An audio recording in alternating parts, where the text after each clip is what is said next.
YCP MP Mithun రెడ్డికి bail దక్కింది. Liquor కేసులో అరెస్ట్ అయి ప్రస్తుతం రాజమండ్రి జైల్లో రిమాండ్లో ఉన్న మిథున్ రెడ్డికి ఏసీబీ కోర్టు మధ్యంతర బెయిల్ మంజూరు చేసింది.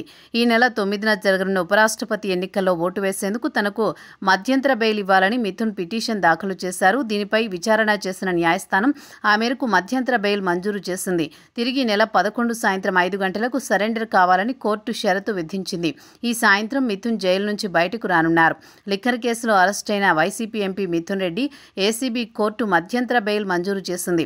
రిమాండ్ ఖైదీగా రాజమండ్రి జైల్లో ఉన్న మిథున్కు ఈ నెల 9న జరిగే ఉపరాష్ట్రపతి ఎన్నికల్లో ఓటు వేసేందుకు బెయిల్ ఇవ్వాలని కోరగా అందుకు అనుమతి లభించింది. కాగా ఇదే సమయంలో బెయిల్ వేళ 50,000 పూచీకత్తు, 2 ష్యూరిటీతో పాటు పలు షరతులతో కోర్టు విధించింది. లిక్కర్ కేసులో మిథున్ రెడ్డి A4గా ఉన్నారు.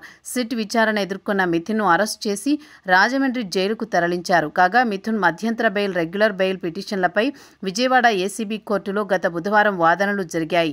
ప్రాసిక్యూషన్ తరపున జేడీ రాజేంద్ర ప్రసాద్ వాదిస్తూ ఉపరాష్ట్రపతి ఎన్నికల్లో ఓటు వేయడానికి మధ్యంతర బెయిల్ ఇవ్వాల్సిన అవసరం లేదని, ఇప్పటికే అమృతపాల్ సింగ్ కేసులో పోస్టల్ బ్యాలెట్ వినియోగించాలని కేంద్ర ఎన్నికల సంఘం సూచించింది.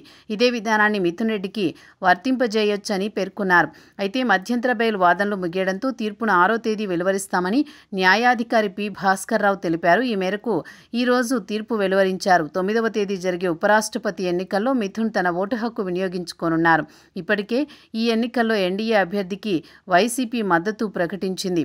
ఓటు వేసిన తర్వాత 11న తిరిగి మిథున్ సరెండర్ కావాలని కోర్టు నిర్దేశించింది.